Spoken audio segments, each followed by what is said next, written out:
हर हर महादेव। भगवान शिव की कृपा प्राप्त करने के लिए सोमवार का व्रत सर्वोत्तम माना गया है। पौराणिक मान्यताओं के अनुसार जो व्यक्ति पूर्ण श्रद्धा और भक्ति के साथ सोमवार का व्रत रखता है और कथा का श्रवण करता है, उसकी सभी मनोकामनाएं पूर्ण होती है। यहाँ सोमवार व्रत की विस्तृत कथा, विधि और महत्व प्रस्तुत है। हिंदू धर्म में सोमवार का दिन देवों के देव महादेव को समर्पित है। सोम का अर्थ चंद्रमा भी होता है, जिसे शिव ने अपने मस्तक पर धारण किया है। सोमवार का व्रत रखने से मानसिक शांति, उत्तम स्वास्थ्य और सुख समृद्धि की प्राप्ति होती है। कुंवारी कन्याएं सौभाग्य वर पाने के लिए और विवाहित स्त्रियां अखंड सौभाग्य के लिए यह व्रत रखती है। नंबर 1, स्नान और संकल्प। सोमवार के दिन सूर्योदय से पूर्व उठकर स्नान करें और स्वच्छ श्वेत वस्त्र धारण करें। घर के मंदिर में दीप प्रज्वलित कर व्रत का संकल्प लें। नंबर 2, शिव पूजन। पास के शिव मंदिर जाएं या घर पर ही शिवलिंग का गंगा जल, दूध, दही, शहद और घी से अभिषेक करें। नंबर 3, सामग्री। भगवान शिव को बेल पत्तर, धतूरा, भांग, सफेद चंदन, अक्षत यानी चावल और सफेद फूल अर्पित करें। नंबर 4, कथा श्रवण। पूजन के बाद सोमवार व्रत कथा का पाठ करें या सुनें। नंबर 5, आरती और भोग। अंत में शिव जी की आरती करें और सात्विक भोजन या फल का भोग लगाएं। नंबर 6, भोजन। सोमवार के व्रत में एक समय बिना नमक का भोजन करना उत्तम माना जाता है। हालांकि का भक्त अपनी शारीरिक शक्ति अनुसार फलाहार भी कर सकते हैं। सोमवार व्रत कथा, साहूकार और उसके पुत्र की कहानी। प्राचीन काल की बात है। एक नगर में एक बहुत ही धनी साहूकार रहता था। साहूकार के पास धन, धान्य, मान, प्रतिष्ठा और सुख सुविधाओं की कोई कमी नहीं थी। वह शिव भक्त था और प्रतिदिन मंदिर जाकर महादेव की पूजा करता था। लेकिन इतने वैभव के बावजूद वह बहुत दुखी रहता था, क्योंकि उसकी कोई संतान नहीं थी। संतान न होने के कारण उसे अपना सारा धन और वंश समाप्त होता दिखाई देता था। एक बार माता पार्वती और भगवान शिव भ्रमण करते हुए उस नगर में आए। माता पार्वती ने देखा कि वह साहूकार बड़ी श्रद्धा से भगवान शिव की आराधना कर रहा है, लेकिन उसके चेहरे पर भारी दुख है। दयामयी माता पार्वती ने शिव जी से कहा कि हे प्राणनाथ, यह साहूकार आपका अनन्य भक्त है। यह वर्षों से आपकी सेवा कर रहा है, फिर भी इसकी कोई संतान नहीं है। कृपया करके इसे पुत्र प्राप्ति का वरदान दीजिए।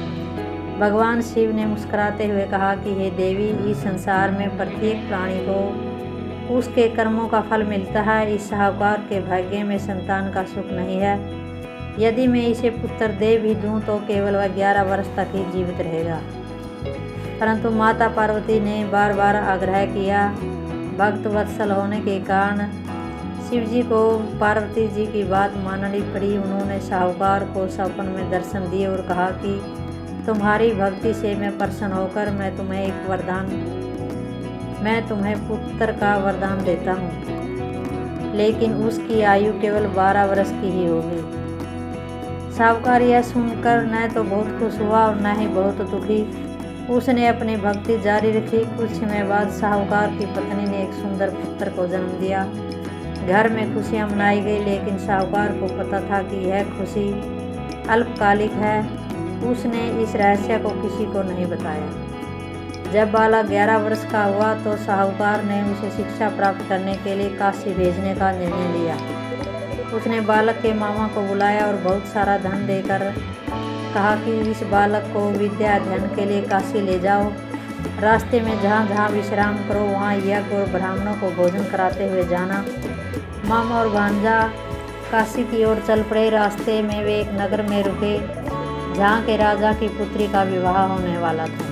जिस राजकुमार से उसका विवाह तय हुआ था वह एक आंख से काना था।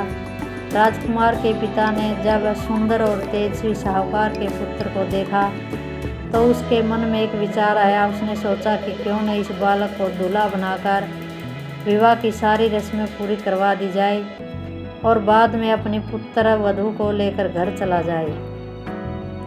राजा के दबाव में मामा मान गए। साहूकार के पुत्र ने दूल्हा बनकर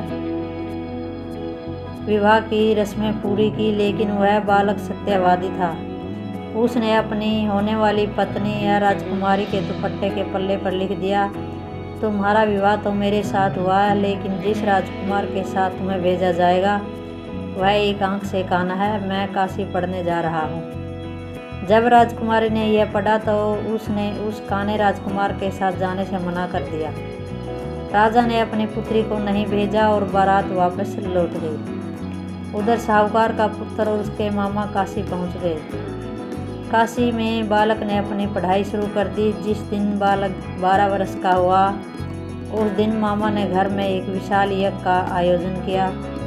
बालक की तबीयत ठीक नहीं थी, इसलिए वह अंदर कमरे में सोने चला गया। शिव के कहे अनुसार ठीक 12 वर्ष की आयु पूरी होते ही बालक के प्राण पखेरु उड़ गए। जब मामा ने देखा कि भांजा मर चुका है तो वे विलाप करने लगे, लेकिन उन्होंने सोचा कि यदि वे अभी रोएंगे तो यज्ञ का पूर्ण कार्य अधूरा रह जाएगा। यज्ञ संपन्न होने के बाद जब उन्होंने रोना शुरू किया तो उसी समय भगवान शिव और माता पार्वती वहाँ से गुजर रहे थे। माता पार्वती ने रोने की आवाज़ सुनी तो वे व्याकुल हो गई। उन्होंने शिव जी से कहा कि महाराज, कोई बहुत दुखी होकर रो रहा है, कृपया इसके कष्ट को दूर करें। जब वे कमरे में पहुँचे तो देखा कि यह वही साहूकार का पुत्र है। माता पार्वती ने कहा कि हे नाथ, यह तो उसी साहूकार का पुत्र है। इसकी मृत्यु से इसके माता पिता तड़प कर मर जाएंगे, कृपया इसे जीवन दान दें। भगवान शिव ने कहा कि हे पार्वती, इसकी आयु इतनी ही थी, लेकिन माता के बार बार अनन्य विनय करने पर महादेव ने उस बालक को पुनर्जीवित कर दिया। बालक उठ कर बैठ गया और ओम नमः शिवाय का जाप करने लगा। मामा की खुशी का ठिकाना न रहा। साहूकार का पुत्र और मामा वापस अपने नगर की ओर चले गए। रास्ते में वे उसी राजा के नगर में रुके जहां बालक का विवाह हुआ था।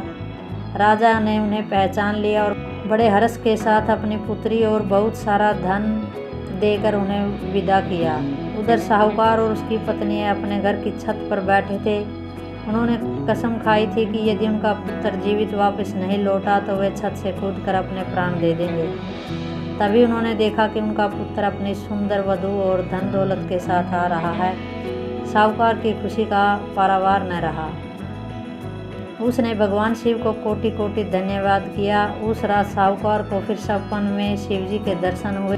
उन्होंने कहा कि हे भक्त, मैं तुम्हारी और तुम्हारे पुत्र की सोमवार व्रत की कथा सुनने और व्रत रखने की भक्ति से प्रसन्न हूँ, इसलिए मैंने तुम्हारे पुत्र को लंबी आयु प्रदान की है।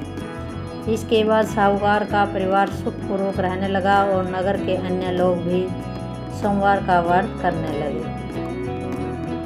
हर हर महादेव।